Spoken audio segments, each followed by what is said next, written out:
আজকে আমার আলোচনার বিষয় লিঙ্গ শক্ত হবার করণীয় 4টি টিপস। যৌন অক্ষমতার রোগীদের অনেকের চাওয়া থাকে যে তাদের লিঙ্গ শক্ত হয়ে নিস্তেজ হয়ে গেছে, সেটা শক্ত করতে হবে। তা এই শক্তটা যে হয় না, কেন হয় না এ বিষয়ে কারোর ধারণা নেই। সবারই ধারণা যে নরম হয়ে গেছে, শক্ত করতে হবে। মূলত লিঙ্গের ভিতরে কি থাকে? কোনো হাড় বা বোন থাকে না। থাকে শুধু রক্তনালী এবং মাংস। যে রক্তনালীর ভিতর দিয়ে রক্ত চলাচল করে। যার কারণে লিঙ্গ বড় হয়, মোটা হয়। এটাই কিন্তু মেন। তাহলে লিঙ্গ বড়, মোটা, শক্ত করতে হলে ব্লাড সার্কুলেশনটা সঠিকভাবে করতে হবে। আর এই ব্লাড সার্কুলেশনটা কিভাবে করতে হবে? সবাই চিকিৎসা নেয় সাধারণত। চিকিৎসার মাধ্যমেই এটা ঠিক হয়। বিশেষ করে পুরুষের যে হরমোন টেস্টোস্টেরন হরমোন কমে গেলে যৌন অক্ষমতা আসে। লিঙ্গ শক্ত না হয়, এটা যৌন অক্ষমতার একটা পার্ট, অর্থাৎ উত্থানজনিত সমস্যা। তো অনেকে প্রাথমিক অবস্থায় দেখা যায় যে একটা কমপ্লেইন থাকে তাদের যে আমাদের ইচ্ছা হয়, পার্টনারের কাছে গেলে ইচ্ছা হয়, কিন্তু লিঙ্গ দাঁড়ায় না। তো এর জন্য তারা বিভিন্ন ডাক্তার দেখায়, পরীক্ষা-নিরীক্ষার মাধ্যমে চিকিৎসা নেয়। অনেক সময় চিকিৎসাতে কাজ হয় না। আবার অনেকে কিছু থেরাপি নিয়ে থাকে, অনেকে সার্জারিও করতে চায়, যে ছোট হয়ে গেছে, বড় করতে হবে, চিকন হয়ে গেছে, মোটা করতে হবে, সার্জারি করতে চায়। তো এখন বিভিন্ন ধরনের সার্জারি বের হয়েছে, থেরাপি বের হয়েছে। আ তো অনেক সময় দেখা যায় যে সার্জারিটা অনেক ব্যয়বহুল হয়ে থাকে, আবার এটাতে সাকসেসও হয় না। ওষুধ খেয়েও অনেকের সাকসেস হয় না, আবার অনেকে ওষুধ খেতে চায় না।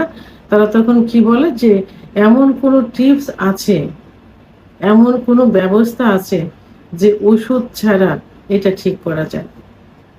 তো আজকে আমি এই বিষয়ে ওষুধ ছাড়াই লিঙ্গ উত্থান নেওয়ার বিষয়ে কিছু আলোচনা করব, অর্থাৎ কিছু টিপস বলবো। এই টিপসের প্রথম যেটা বলবো, সেটা আমি প্রথমেই বলবো যে এখন ইউটিউব চ্যানেল সার্চ দিলে দেখা যাবে যে কেগেল এক্সারসাইজ, অর্থাৎ কেগেল এক্সারসাইজ লিখে সার্চ দিলে চলে আসবে। এখানে কিছু ব্যায়াম আছে।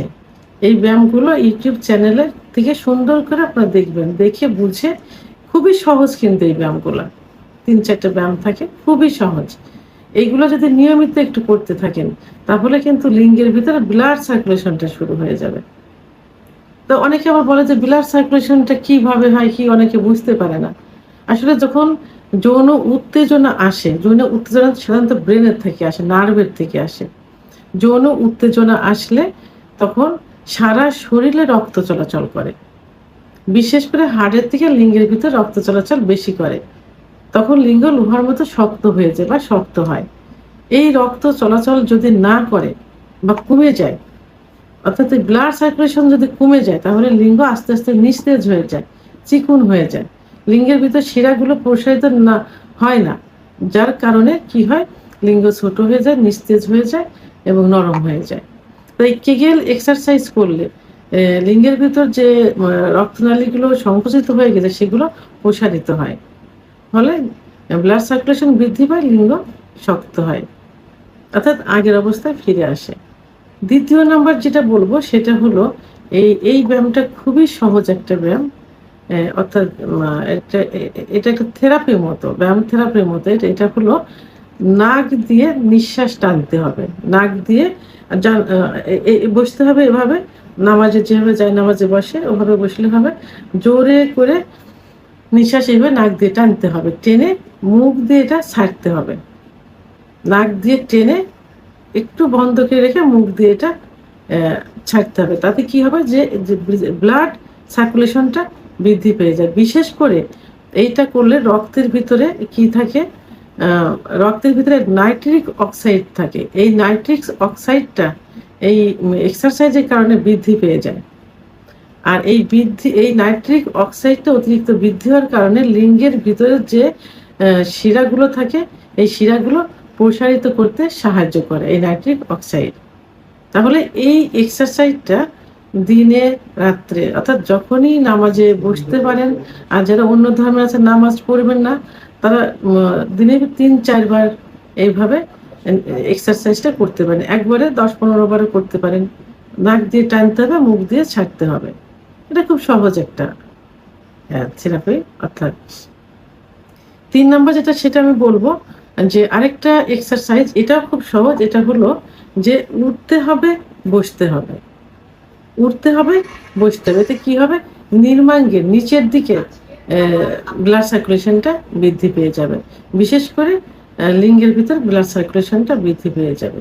তো এই যে আমি এত ব্যায়ামের কথা বলছি, এগুলোর মূলত লিঙ্গ শক্ত করতে হলে কি করতে হবে? ব্লাড সার্কুলেশন বাড়াতে হবে, লিঙ্গের ভিতরে সার্কুলেশনটা বৃদ্ধি করতে হবে। কারণ লিঙ্গের ভিতরে যে শিরাগুলো থাকে, এই শিরাগুলো বিভিন্ন কারণে সংকুচিত হয়ে যায়। অতিরিক্ত হস্তমৈথুনের কারণে এবং প্রেসার ক্রিয়েট দিয়ে হস্তমৈথুন করার কারণে শিরাগুলো সংকুচিত হয়ে যায়। বিছানায় ঘর্ষণ দিয়ে বীর্যপাত করলে লিঙ্গের গোড়ায় অনেক শিরা থাকে, সেই শিরাগুলো অনেক সময় লুজ হয়ে যায় বা ঢিলা হয়ে যায়, আবার দুইটা চিরেও যায় অতিরিক্ত প্রেসার হলে। তো এইসব কারণে লিঙ্গের শিরাগুলো সংকুচিত হয়ে যায়। এই এক্সারসাইজগুলো করলে সেগুলো ব্লাড সার্কুলেশনটা বৃদ্ধি পেয়ে যায় এবং আস্তে আস্তে যে শিরাগুলো ওটা প্রসারিত হতে থাকে। এবং সিজনালি সময়ে যে তরমুজের যে সিজনটা আসে, সেই সিজনে পর্যাপ্ত পরিমাণ তরমুজ খেতে হবে। কারণ তরমুজের ভিতরে কি থাকে? সিট্রোনিল অ্যামাইনো অ্যাসিড, যেটা লিঙ্গের ব্লাড সার্কুলেশন বৃদ্ধি করতে সাহায্য করে থাকে। এবং আরেকটা যেটা, সেটা হলো যে যারা ধূমপান, মদ্যপান অর্থাৎ নেশা করে থাকে, এই নেশাটা বন্ধ করতে হবে। এই নেশার কারণে যৌন অক্ষমতা চলে আসে, ব্লাড সার্কুলেশন কমে যায়। ব্লাড সার্কুলেশন বডিতে, টোটাল বডিতেই প্রায় কমে যায়, লিঙ্গের ভিতরে বেশি হয় এবং লিঙ্গ তখন সংকুচিত হয়ে যায়, শিরাগুলো সংকুচিত হয়ে যায়। ফলে লিঙ্গ নরম হয়ে যায়, চিকন হয়ে যায় এবং আগামোটা গোড়া চিকন, শিরাগুলো ভেসে থাকে ইত্যাদি হয়ে যায়। তো এই জন্য ধূমপান, মদ্যপান, নেশা একবারে তো বন্ধ করা যাবে না, ধীরে ধীরে এটা বন্ধ করতে হবে। তবে যদি এটা যদি নিজেরা কন্ট্রোল করতে না পারেন, বন্ধ করতে না পারেন, তাহলে একজন অভিজ্ঞ সম্পন্ন রেজিস্ট্রারকৃত হোমিওপ্যাথি ডাক্তারের শরণাপন্ন হতে পারেন। কারণ হোমিওপ্যাথি চিকিৎসার মাধ্যমে এগুলো ঠিক করা সম্ভব, নেশা থেকে সরিয়ে আনা সম্ভব। এবং অপর যে সেটা হলো সুগার জাতীয় খাবার বন্ধ করতে হবে। তাহলে এই যে 3টা এক্সারসাইজ বললাম, নাক দিয়ে নিঃশ্বাস টানতে হবে, মুখ দিয়ে ছাড়তে হবে, উঠ বস করতে হবে এবং কেগেল এক্সারসাইজ করতে হবে। এই 3টা এক্সারসাইজ আয়ত্ত করতে হবে, নিয়মিত করতে হবে। আর যে খাবার তরমুজ খেতে বললাম, এটা খেতে হবে। ধূমপান বন্ধ করতে হবে, সুগার জাতীয় খাবার বন্ধ করতে। এগুলো যদি একটু কন্ট্রোল করা ঠিক মতো করা যায়, তাহলে কিন্তু লিঙ্গ পূর্বের অবস্থায় ফিরে আসবে, ব্লাড সার্কুলেশন বেড়ে যাবে, লিঙ্গ শক্ত হবে, মোটা হবে, বড় হবে।